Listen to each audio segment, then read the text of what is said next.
मानेगाव येथील पूर्णा नदी पात्रात रविवारी सकाळी घडलेल्या दुर्दैवी घटनेत 2 अल्पवयीन विद्यार्थ्यांचा पाण्यात बुडून मृत्यू झाला, तर एका मुलाला स्थानिक नागरिकांच्या प्रसंगवदनामुळे सुखरूप बाहेर काढण्यात यश आले। या घटनेमुळे परिसरात हळहळ व्यक्त होत आहे।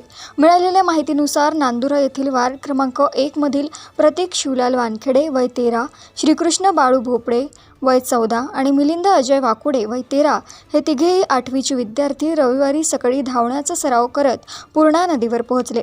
नदीतील लहान पुलाखाली अंघोळीसाठी उतरले असता खोल पाण्याचा अंदाज न आल्याने प्रतीक आणि श्रीकृष्ण पाण्यात बुडू लागले।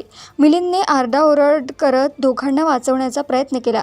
त्याचा आवाज ऐकून शेतात काम करणाऱ्या सौ नलिनी पाखरे तसेच नदीकाठी उपस्थित असलेले शिवाजी पाटील आणि इतर नागरिक तातडीने घटनास्थळी धावले। त्यांच्या मदतीने मिलिंदला सुरक्षित बाहेर काढण्यात यश आले। घटनेची माहिती मिळताच मानेगाव येथील जलदूत आणि स्थानिक नागरिकांनी तसेच तरुणांनी नदीत उड्या घेत शोध मोहीम सुरू केली। काही वेळातच प्रतीक आणि श्रीकृष्ण यांचे मृतदेह बाहेर काढण्यात आले। या हृदयद्रावक घटनेने संपूर्ण परिसर शोकमग्न झाला।